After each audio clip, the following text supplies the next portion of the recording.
Ser podcast. Código de barras. El consumo en la Ser. Fernando Bayo. I'm lost in the light.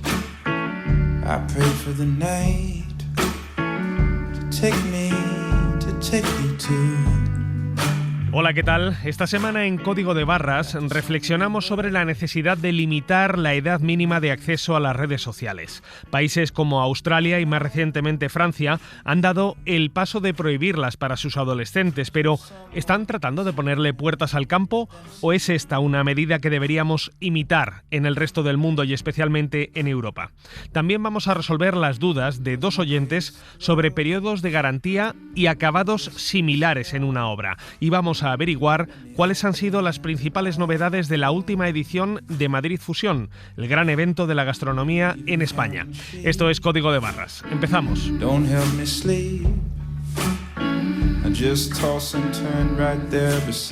Que las redes sociales tienen efectos nocivos sobre nuestra salud física y mental está acreditado desde hace tiempo. También lo está que los menores y adolescentes son mucho más vulnerables a sus efectos adictivos. Por eso llama la atención que hasta ahora solo un país en el mundo, Australia, se haya atrevido a ponerle coto a estas plataformas digitales, prohibiendo su uso a los menores de 16 años, un modelo que Francia pretende imitar pronto para proteger a sus jóvenes de unas redes que, como decía hace unos días la diputada Laure Miller, nos roban tiempo y libertad. Ces réseaux sociaux avaient promis de relier. Estas redes sociales prometían conectarnos, nos fragmentaron, prometieron informarnos, nos saturaron, prometieron entretenernos, nos aprisionaron. La conclusión es innegable. Nuestros hijos leen menos, se mueven menos, duermen menos. Los algoritmos actuales nos roban el tiempo, pero también la libertad. No eliges lo que ves, lo que te hace reír, lo que consideras valioso. No, la plataforma lo elige por ti. La prohibición de las redes sociales a menores de 15 años en Francia, que ultima la Asamblea Nacional, ha reabierto el debate en Europa sobre cómo limitar el daño que producen estas plataformas sin restringir otras libertades. Corresponsal comunitario, Enrique García Pozo, ¿qué tal? Muy buenas. Hola, ¿qué tal? ¿Cómo estás? Muy bien. Parece que por fin, ahora sí, los 27, a remolque de Francia, se plantean en serio eso de regular el acceso de los menores a las redes sociales. Sí, de hecho, Francia, España, Dinamarca y Grecia son los países que están liderando este debate aquí en Bruselas. París fue la primera capital que propuso armonizar una edad mínima de acceso a las redes para todo el bloque y aunque hay varios canales abiertos para alcanzar ese horizonte, el gobierno de Macron se ha adelantado y ha sido el primer país europeo, como estáis contando, en establecer una edad mínima, pero no es el único que lo hará porque Dinamarca ya anunció el pasado mes de octubre que haría lo mismo. Así que tenemos dos países legislando ya en esa dirección y en paralelo un debate en las instituciones que tiene mucho recorrido. Hay varias capitales y también grupos parlamentarios que se muestran a favor. También la propia Comisión, porque la presidenta se refirió a este asunto en el discurso del Estado de la Unión cuando empezó el curso político, en septiembre. Entonces reconoció el problema de muchos jóvenes europeos que acceden a una edad muy temprana a las redes sociales y proponía estudiar el modelo australiano. De hecho, el Ejecutivo Comunitario ha encargado un informe, un trabajo a un equipo de expertos para que se pronuncie sobre este asunto, sobre la idoneidad de establecer una edad mínima de acceso en toda la Unión o de establecer una horquilla de edad, lo que parecería más fácil. En la Comisión explican que esperarán al resultado de ese informe y que uno de los instrumentos para condicionar el acceso de los menores de edad podría ser a través de la Ley de Servicios Digitales. Por otro lado, Bayo, el Parlamento ya instó el pasado mes de noviembre a establecer los 16 años como edad mínima, 13 con consentimiento parental.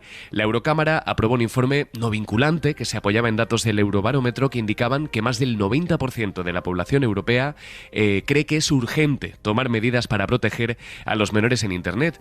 Y algo más, un 92% apoya limitar el acceso a contenidos inapropiados para su edad. Además, la Eurocámara prepara otro informe sobre el impacto de las redes en los jóvenes. Hay varios comités trabajando en este sentido y la ponente de ese informe es la eurodiputada española Laura Ballarín del PSOE, que además ha elaborado una investigación que ha volcado en una web donde informe recoge el testimonio de chavales de todos los países europeos que cuentan los efectos nocivos de las redes sociales. No estamos hablando de efectos colaterales de una tecnología, estamos hablando de modelos de negocio que están diseñados precisamente para que nuestros hijos, nuestros alumnos pasen horas y horas enganchados a estas herramientas digitales y que tienen unos efectos pues claramente muy nocivos, ¿no? Pues a la espera de los avances legislativos, el debate está instalado, la Comisión espera el resultado de ese informe del que hablamos y lo que sí tiene muy avanzado es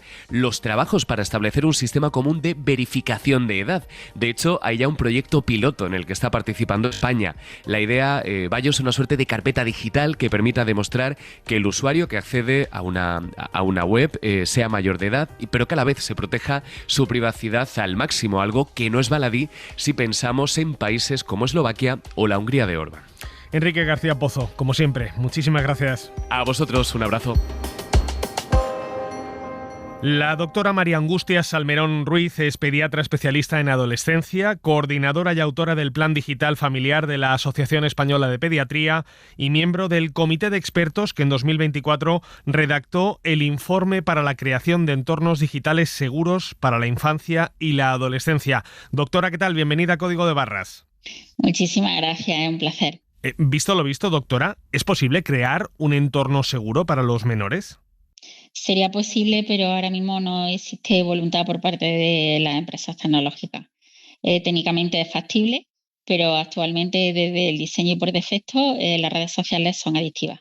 De hecho, no hay descrito en la evidencia científica en ningún artículo que hable de que alguien pueda ser adicto al contacto social. Puedes tener relaciones de dependencia, pero no puede ser adicto al contacto social y, sin embargo, sí que se puede tener un problema con las redes sociales.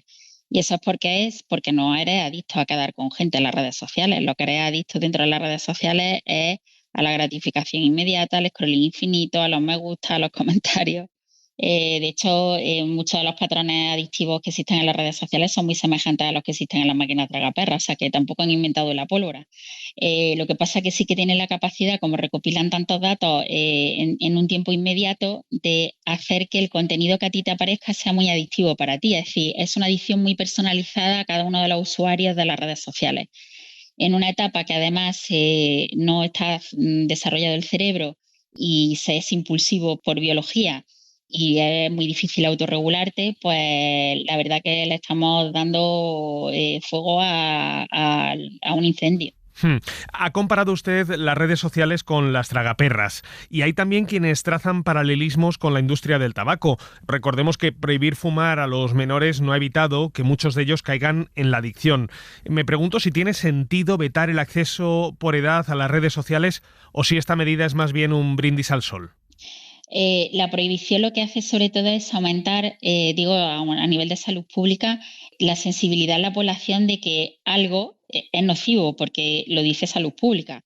Entonces, a todos nos queda claro que el tabaco es malo y que aumenta mucho el riesgo de cáncer de pulmón, por ejemplo, y de otras patologías. Lo que pasa es que como vivimos en una democracia y el tabaco es una droga legal, pues asumimos que a partir de los 18 años tú tienes capacidad suficiente como para tomar una decisión de forma autónoma para decidir si consumes tabaco o no. Y por debajo de los 18 años asumimos que no y, por tanto, a ese sector de la población lo tienes que proteger. Y esto es aplicable a cualquier problema de salud pública que consideremos que es un riesgo. O sea que básicamente usted aboga no solamente por limitar la edad de uso de las redes sociales, sino incluso, si le estoy entendiendo bien, por tomar medidas como crear un etiquetado especial de advertencia, como sucede ya con las cajetillas de tabaco. Claro, y exigir a las empresas que si quieren dirigir determinados contenidos o servicios a menores tendrán que cumplir una serie de criterios determinados para asegurar que no afectan a su salud y a su desarrollo.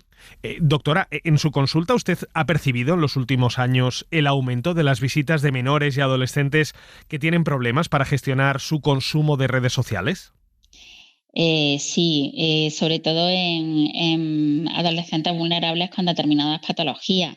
Me explico, como al final las redes sociales, uno de los mecanismos para que sea más adictiva es mostrarte lo que a ti te interesa, que lo que a ti te interesa no tiene por qué ser lo adecuado para ti en ese momento. pues por ejemplo, pacientes con trastornos de la conducta alimentaria que todo el rato están consumiendo debido a su obsesividad por el cuerpo y la comida, información relacionada con este tipo de contenido, toda la información que le aparece a las redes sociales está relacionada con la propia enfermedad y con el fomento de la propia enfermedad. Entonces, efectivamente, si tú le estás dando una herramienta, aunque yo creo que ya más que una herramienta, una granada, a una persona que no sabe qué hacer con esa granada, y además es una granada que no va a explotar porque tú arranques el anillo de la granada, sino que puede explotar en cualquier momento que la granada decida explotar, pues tenemos un problema. Y se lo estamos dando, ya digo, en un nivel de desarrollo que el cerebro no está capacitado para el autocontrol, pero no para la pantalla, sino para ninguna otra cosa. Y luego está el hecho también de que las redes sociales, al ser adictivas y consumirlas en un soporte que es muy fácilmente transportable porque es totalmente portátil, que es el smartphone, pues aumenta mucho el tiempo de pantalla y al final mayor tiempo de pantalla, menor tiempo dedicado al hábito de vida saludable, con lo que desplaza el sueño, la alimentación saludable, el ejercicio físico, las relaciones sociales cara a cara de calidad significativa y el contacto con la naturaleza. Entonces, la disminución de los hábitos de vida saludable impacta en la salud mental, en la salud física. O sea, sabemos que los hábitos de vida saludable es la mejor prevención que tenemos. Doctora Salmerón Ruiz, pediatra especialista en adolescencia y una de las 50 personas coautoras del informe para la creación de entornos digitales seguros para la infancia y la adolescencia. Gracias por habernos atendido hoy. Muchas gracias. Y hacer un llamamiento de que hay una iniciativa muy interesante en febrero, que es Off February, que va dirigida a adultos, no a niños. No olvidemos que nosotros somos los que tenemos que dar ejemplo. Y la verdad que los adultos en el uso de las redes sociales no estamos dando ejemplo, con el objetivo de borrar las redes sociales durante el mes de febrero para ver qué cantidad de tiempo recuperas en tu vida. O sea, no te tienes que desinstalarla del teléfono, sí, pero no te tienes que borrar de las redes sociales. Las puedes consultar en un ordenador o incluso en el propio buscador del teléfono, pero la idea es quitar la inmediatez que da el hecho de tenerla instalada en el propio dispositivo. Como está hecho para que te quedes y para que pierdas la noción, la mayoría de las personas tienen una idea de un tiempo de uso muy inferior al que realmente consumen. La media de tiempo de uso en el adulto son 3 horas, que eso traducido y sumado en un año es un mes al año. ¿Es realmente donde quieres estar un mes al año de tu vida? No se trata de que no tengamos tecnología, porque es verdad que hay cosas que es útil, pero el problema es que si está diseñada así y perdemos la noción del tiempo, es muy difícil autorregularse. Bueno, pues lo dicho, doctora Salmerón Ruiz, muchísimas gracias por haber estado hoy con nosotros. Muchas gracias a vosotros.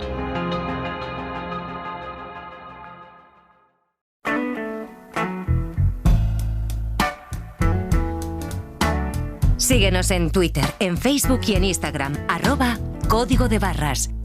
Y escúchanos siempre que quieras en SER Podcast y en la web de la SER. Oh, you just plain mean to me, woman. And that's a crying shame.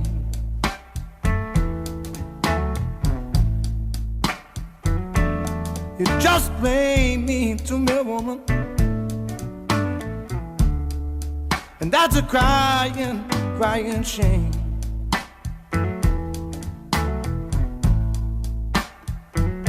Since you've gone away and left me, honey, I've been crying with the pain.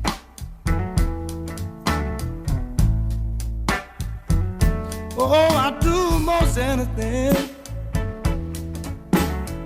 Miguel Ángel Ruiz, presidente de la Asociación Española de Consumidores. ¿Qué tal? Bienvenido de vuelta a Código de Barras. Encantado de estar con vosotros. Esta semana tenemos 2 consultas de oyentes. La primera nos la envía Teresa. Nos ha escrito para contarnos que su hijo ha comprado recientemente una vivienda sobre plano. El problema es que los muebles del baño y la cocina, incluidos los electrodomésticos, no se corresponden con las calidades de los que venían en el folleto de venta. Esa publicidad, es cierto, nos dice ella, especificaba que los muebles serían iguales o de similar calidad, pero los que le están ofreciendo a su hijo ahora son peores. Y lo que Teresa quiere saber es si hay algo que pueda hacer al respecto. Quizás, Miguel Ángel, el problema está en ese concepto, ¿no? En las calidades similares, un concepto abierto que induce a engaño. Efectivamente, estamos hablando de una expresión subjetiva, ¿no? Dentro de un contrato donde se deja a la elección del promotor inmobiliario, del constructor inmobiliario, pues la calidad que van a tener esos productos dentro del piso y dentro de la memoria de calidad, y por lo tanto estamos hablando de, en cierto modo, cierto engaño para el consumidor que compra confiando en una determinada calidad, en unos vídeos también, en una simulación de lo que va a ser su vivienda, se encuentra algo muy distinto, ¿no? Ahí estamos hablando de un incumplimiento contractual. Siempre decimos que la publicidad tiene carácter vinculante, tiene que obligatoriamente cumplirse de cara hacia el consumidor, y ahí el consumidor tiene en su mano, y a la hora de valorar la diferencia entre lo que realmente ha recibido en esta vivienda, es decir, las calidades que realmente ha recibido y las que debería haber recibido, pues tendrá que hacer una valoración. Para ello sí les recomiendo que utilice los servicios de un perito para que le pueda hacer una valoración económica, y a partir de ahí pues reclame por escrito o bien la sustitución de esos elementos los que no se ha cumplido con el contrato, o bien una compensación económica bajo esa valoración pericial que se ha hecho. El plazo es de 1 año para reclamar desde que se tuvo recepción de la vivienda, y ahí pues es importante que tengamos como documentación el contrato inicial, esa memoria de calidades, recopilar todo tipo de pruebas, ese informe pericial que decíamos anteriormente, y a partir de ahí pues comunicar por escrito, preferentemente mediante burofax o mediante reclamación formal ante la promotora constructora de la vivienda, y actuar en consecuencia y esperar a ver la contestación que tiene por parte de la empresa. Otro oyente, Oriol, nos cuenta que recientemente se le ha estropeado un robot de cocina de la marca Cecotec. El aparato estaba todavía en garantía, lo envió a reparar y ante la falta de piezas de repuesto, la marca le envió otro robot nuevo.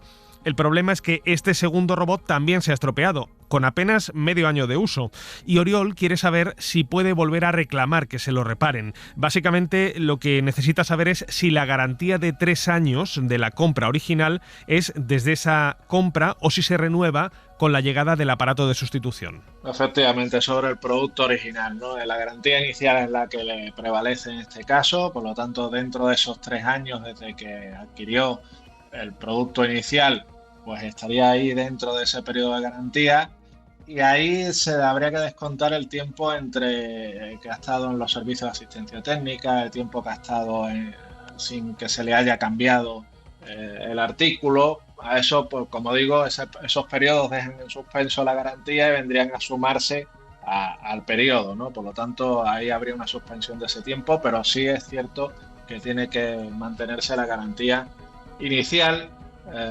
Y lo que habría que ver es si se debe a un defecto de fabricación de serie que pueda haber, y a partir de ahí pues también reclamar, si está dentro de ese periodo de garantía de 3 años inicial, o bien la reparación o bien la sustitución, o bien lo que permite la legislación también, que es la rescisión del contrato si no es viable las 2 opciones anteriores. Para ello es importante que tenga documentos de de esos cambios, de esas reparaciones, para que se pueda demostrar que por segunda vez un aparato similar, un robot similar, pues ha tenido una avería prácticamente similar. Miguel Ángel Ruiz, presidente de Asescon, muchas gracias por haber estado hoy en Código de Barras resolviendo las dudas y las consultas de nuestros oyentes. Gracias a vosotros, encantado como siempre. Si usted también quiere resolver sus dudas o dejarnos su opinión, ya sabe, envíenos una nota de voz al WhatsApp del programa al 679-017014 o escríbanos un correo electrónico códigodebarras@cadenaser.com. Código de Barras. Un programa de consumo y mucho más.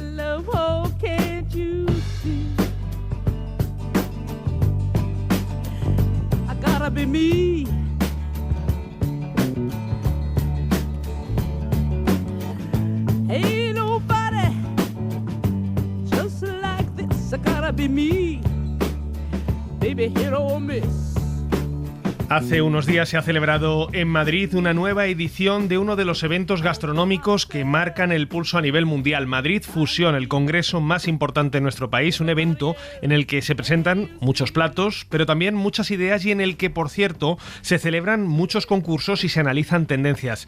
Por eso no se lo ha perdido un año más nuestro compañero Carlos Cano de GastroSer. Carlos, ¿qué tal? Muy buenas. Hola Fernando, ¿cómo estás? Oye, sé que es imposible resumir Madrid Fusión en 5 minutos, pero cuéntame. Pero lo intentamos, ¿no? Sí, a ver, ¿qué has encontrado estos días allí paseándote por todos esos eventos que ha habido concentrados en tan pocas horas? Mira, voy a empezar con una noticia inesperada que nos dio el cocinero Cristian Palacio del restaurante Gente Rara de Zaragoza, reflexionando a propósito de cómo eran los boquerones en vinagre hace 50 años. Imitar esa receta hoy en día es casi imposible. ¿Por qué? Porque en aquella época el pescado no se congelaba, no pasaba nada, ¿no? Hoy en día tenemos que congelar ese pescado y lo tenemos que congelar con el objetivo de matar los anisakis, pero eso cambia su textura, su sabor, digamos que lo cambia todo. La pregunta es, ¿y si no hiciera falta congelarlo, no? Pero Carlos, ¿hace falta congelarlo o no? Hasta ahora hacía falta, pero esta nueva idea que nos han presentado promete mucho.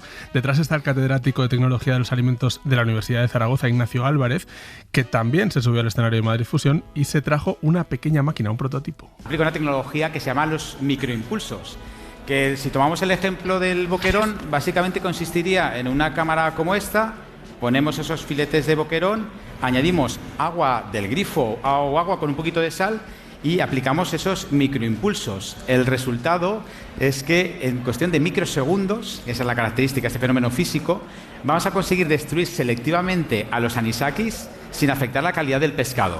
Y aquí os preguntaréis, ¿y cómo hacéis esto? Pues hemos determinado en nuestras investigaciones que un parámetro que es fundamental en esta tecnología, que es la conductividad eléctrica, es distinta de la de las células del anisakis de la del pescado. Y eso hace que cuando apliquemos esos micropulsos formemos microporos en las células del anisakis, destruyéndolo, manteniendo la integridad del pescado. Bueno, pues este avance puede resolver un gran problema alimentario y de salud, pero es que la máquina de microimpulsos tiene otras muchas aplicaciones. O acelerar esa rehidratación de las alubias, o hacer ese pelado manual sin tener que escaldar, o esa oxidación hiperacelerada de las peras. Entonces, a ver, Carlos, para que me quede claro, ¿esto quiere decir que, por ejemplo, yo no voy a tener que dejar en el futuro los garbanzos en remojo para hacer un cocido con esta máquina de microimpulsos? Suena futurista, ¿eh? Joder, suena futurista, pero esto ya es una tecnología del presente. Sí, aunque se tiene que seguir desarrollando y al final crear máquinas que puedan llegar a los restaurantes o a los hogares, ¿no? Uh-huh. En fin, de esto seguiremos hablando seguro. Yo quería hablarte también de otra tendencia de la que alguna vez ya habéis hablado en Código de Barras, pero hay ciertas novedades, el no low, o lo que es lo mismo, bebidas sin alcohol o con muy baja graduación. Bueno, ahí no me entres, que me acuerdo de aquella cata que hicimos de vino sin alcohol, pero cuéntame. Esther Merino ha trabajado en alguno de los mejores restaurantes del mundo, es una crack de la innovación y ahora, entre otras cosas, se dedica al desarrollo de bebidas no low. Hace unos 15-20 años, sobre todo en Estados Unidos es donde apareció esta tendencia y poco a poco ha ido llegando a diferentes partes del mundo para quedarse, y al final dentro de los vinos sin alcohol o las bebidas con bajo contenido en alcohol y sin alcohol, sobre todo desde la pandemia, es algo que nosotros como clientes pues hemos detectado, pedimos y ahora se ha convertido en una necesidad, ¿no? A lo mejor ahora no queremos beber tanto y sobre todo pues suplir esa falta que había, que teníamos un ejercicio pendiente desde el desarrollo de bebidas, que es la gente que no quiera beber alcohol, se merece también beber delicioso, entonces vamos a ofrecer cosas más allá de un refresco carbonatado con mucho azúcar o de un zumo concentrado, ¿no? Bueno, pues uno de los últimos trabajos de Esther Merino ha sido el de Zuca, una marca fundada por el jovencísimo Unai Arrieta. Trabajamos a partir del chacolí, variedades autóctonas del País Vasco, que son la Ondarribi Zuri y la Ondarribi Beltza. Hacemos un chacolín normal de 11,5 grados y con un método, digamos, un remix de lo que existe en el mercado, bajamos el alcohol hasta 1,2. Y luego le inyectamos un carbónico, que es característico del País Vasco, un carbónico que es natural, que es, digamos, cuando fermenta el vino, guardamos el carbónico, el CO2 que suelta, y le volvemos a inyectar el carbónico natural al producto final. Tú y yo, Fernando, somos de una generación que ha bebido mucho alcohol y que no solo ha bebido mucho, sino que encima ha presumido de ello, ¿no? Lo hemos convertido casi en una señal de identidad generacional. Y culpabilizaba o sospechaba de aquel que no bebía alcohol, además. Sí, de alguna manera sí. Bueno, pues muchos de los jóvenes de ahora se relacionan con el alcohol de otra manera. Yo creo que sí que es algo generacional. Los amigos con los que yo ando, 22, 23, 20 años, entre semana, por ejemplo, ya no tenemos costumbre de beber alcohol. nos cuidamos un montón, vamos todos los días al gimnasio, salimos en pruebas deportivas y es por ello que dejamos el alcohol, digamos que a un lado, hasta que llega el fin de semana. Se ve una tendencia hacia un consumo, digamos, más responsable, ¿no? Pues no sé si es un motivo para el optimismo, pero por lo menos seguro que mucha gente va a vivir una vida un poquito más sana, no sé si más feliz. Sí, yo creo que sí. Hay motivos para el optimismo, pero también los hay para no serlo tanto. Porque, por ejemplo, cada vez cocinamos menos. Eso es una evidencia. Cada vez compramos también más platos preparados.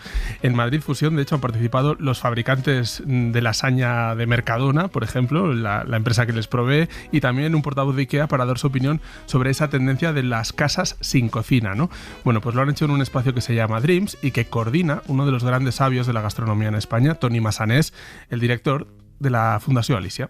No somos omnívoros, eso lo dice un estudio científico de unos fisiólogos. Somos cuquinívoros, animales cuquinívoros. Una vaca es una máquina de metabolizar hierba, ¿sabes? Se pasa el día rumiando, que está ya metabolizando. Nosotros inventamos sistemas de hacer esto fuera, se llama cocinar, y a partir de ahí lo que hicimos fue poder liberar energía para dedicarla a una parte de nuestro cuerpo que es menos del 2% de nuestro peso corporal, pero al cual dedicamos más del 20% de nuestra energía, y que es el coco. Por tanto, cocinar nos hizo humanos, pero dependemos de la cocina para vivir. Si no cocinamos nosotros, cocinará la industria agroalimentaria, los supermercados, los restaurantes de menú igual ya no, porque no les salen los números, etcétera, etcétera. Tenemos que adaptarnos, pero tenemos que ver también cuál de esas adaptaciones es más ventajosa. Toni Massanés tiene, no sé si todo, pero buena parte del conocimiento gastronómico en su cabeza. Cuando le preguntas algo te responde con teorías antropológicas, de edición genética, tendencias de consumo, en fin, alguien que sabe tanto nos dice que las cosas no son siempre o buenas o malas, que todo es muy complejo, que el hecho de que estemos cocinando menos, por ejemplo, es consecuencia de un cambio social que tiene implicaciones de género, entre otras cosas, ¿no? Pero bueno, la cuestión es que queremos y necesitamos comer cosas ricas, saludables y sostenibles. Hay algún estudio no hecho en España, sino hecho fuera, que dice, no, estos platos preparados que no son ultraprocesados en el sentido, ¿no?, que de una duración infinita, etcétera, etcétera, son la oportunidad y, por tanto, ¿qué podemos hacer para comer bien? Plant-based. Todo el mundo intentó hacer hamburguesas veganas con mucha tecnología, ¿no? Que el GM, todas estas cosas que seguro que ya ni nos acordamos porque la velocidad del cambio es tan brutal, pero hace 4 días eran el hype absoluto. Pero mientras tanto, oye, un producto que venía de Palestina que se llamaba hummus, lo ha petado. La gente no se da cuenta, es un plant-based. O el guacamole, era un plant-based, pero prehispánico. El hummus es mesopotámico. Y oye, y una gran multinacional como es PepsiCo hace gazpacho, ¿eh? Y lo que digo es, oye, que hay que ir por ahí. Toni Massanés suele decir que cocinar nos hizo humanos, así que si dejamos de cocinar, quizá dejemos de ser humanos. Desde luego. A mí me preocupa eso de las casas sin cocina. Alguna vez hemos hablado de este asunto en Código de Barras y se ha hablado mucho de este asunto también estos días en Madrid Fusión, por si alguien quiere más detalles sobre lo que se ha dicho, lo que se ha mostrado, de lo que se ha presumido estos días en Madrid Fusión, que lea a Carlos Cano en la web de la SER y que, por supuesto, escuche su podcast GastroSer. Carlos, muchísimas gracias como siempre. A ti, Fernando. Código de Barras. El consumo en la SER. Nos vamos ya. Esta semana ha estado en la técnica David Nieto y en el diseño sonoro nuestra compañera María Jesús Rodríguez. Nos volvemos a escuchar el próximo domingo a las 6:30 de la mañana. Hasta entonces, como siempre, feliz semana. Y recuerden, consuman con cabeza. Fernando Bayo.